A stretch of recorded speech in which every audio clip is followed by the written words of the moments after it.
Bien, bonjour, bienvenue. On va essayer d'être ponctuel, même si on vient de s'accorder 5-10 minutes de battement. On va essayer de ne pas jouer sur le quart d'heure bordelais. Probablement que des gens nous rejoindront un petit peu plus tard. Donc, je voudrais vous souhaiter la bienvenue au nom de l'équipe diocésaine de la pastorale familiale du diocèse de Bordeaux. Alors, soit vous venez de la Gironde, département très vaste, que je décris un peu pour les gens qui viennent de l'extérieur, un très grand département de vignobles, du Médoc au Blayais, à l'Entre-deux-Mers, du littoral et jusqu'aux Landes girondines. Voilà. Donc des gens sont venus et se sont annoncés du diocèse de Toulouse, de Cambrai, de Rouen. J'espère que nous pourrons les saluer au cours de la journée. On fera connaissance tout au long de cette journée. Je voudrais souhaiter un bon accueil et faire bon accueil en particulier à l'équipe nationale du service Famille et Société, à Monseigneur Descubes, qui préside à ce service, à nos intervenants, M. Xavier Lacroix, Monseigneur Lafitte, voilà, et à Monseigneur Cachignard aussi qui nous a rejoint de Toulouse. Bienvenue à vous. Bien. Et évidemment, un chaleureux bonjour à tous les Bordelais et à tous les chrétiens du diocèse de Bordeaux. Alors, ce colloque, nous y voyons, équipe de la pastorale familiale, deux raisons majeures à la tenue de ce colloque aujourd'hui à Bordeaux. Première raison, au mois de mai 2011, la promulgation par le service national Famille et Société d'une année des assises de la famille. Vous en voyez des affiches avec le logo qui est ici. Voilà, le sous-titre de ces assises de la famille, c'était un art de vivre, les familles, un art de vivre avec famille au pluriel, avec toutes les réalités de la famille que l'on connaît. Le service Famille et Société avait choisi dans un document qu'ils ont fait paraître donc en mai, des enjeux et des thèmes. Ils avaient retenu 6 enjeux et 6 thèmes. Je n'en retiendrai que 2. Le premier, c'était le premier enjeu. Le premier enjeu sera donc de décrypter le scepticisme ambiant pour en dégager une vision réaliste des forces et des faiblesses des familles d'aujourd'hui, en évitant toute représentation trop exclusivement normative ou idéalisée. Ça, c'était le premier enjeu. Et le dernier enjeu, le 6e, c'était un dernier enjeu sera donc de montrer l'interaction entre la vie de famille et notre foi qui se nourrissent mutuellement. Donc, le Père Ricard a souhaité que le diocèse de Bordeaux se sente interpellé par ces enjeux et ces thèmes et a proposé que se tienne à Bordeaux un des 3 colloques régionaux. D'autres colloques vont se tenir. Un qui aura lieu à Lille au mois de mars sur le rôle social de la famille vécue comme premier lieu de solidarité. Un 3e colloque à Strasbourg au mois de mai sur la mission éducative de la famille.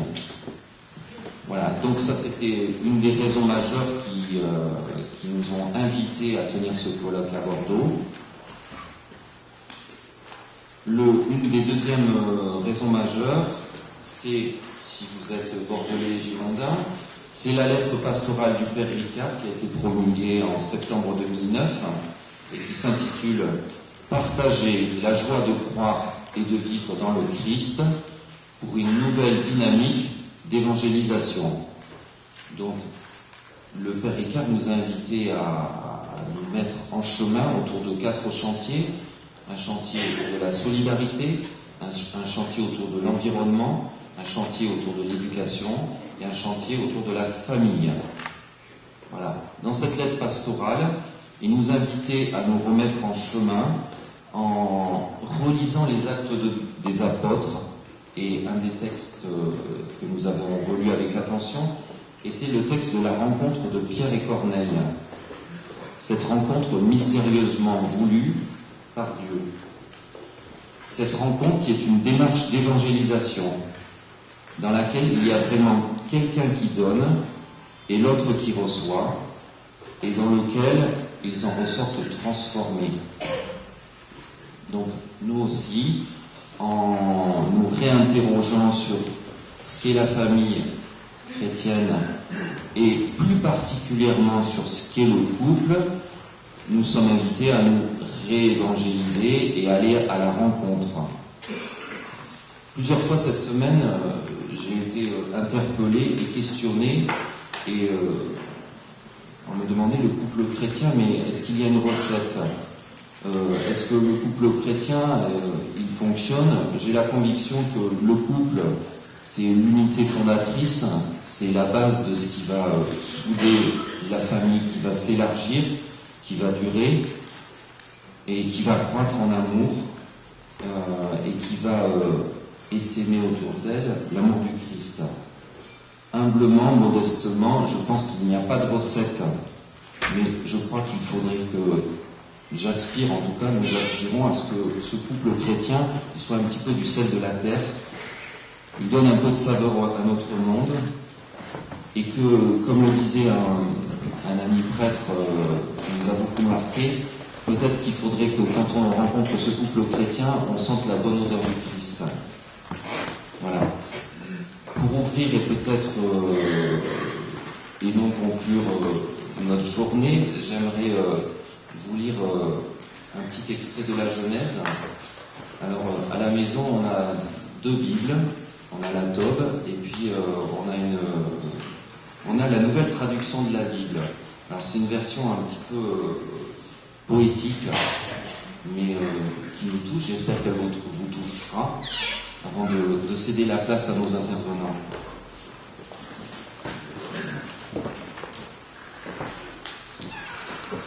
Yahvé Dieu dit, l'Adam tout seul, ce n'est pas bon. Je vais lui faire une aide, comme quelqu'un devant lui. Yahvé Dieu fabrique avec de la terre toutes les bêtes sauvages, tous les oiseaux du ciel.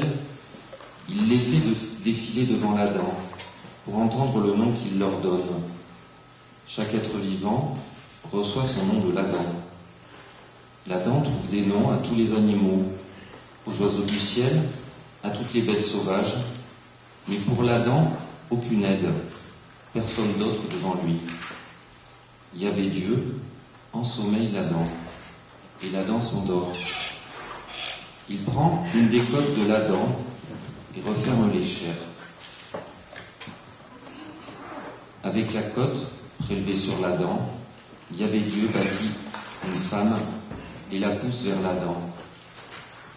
L'Adam parle, c'est elle cette fois, eau de mes os, chair de ma chair, c'est elle la femme qui de l'homme est prise. Volontairement, c'est un long paragraphe. L'Adam prononce le nom de sa femme, Ève la vivante, la mère de tous les vivants.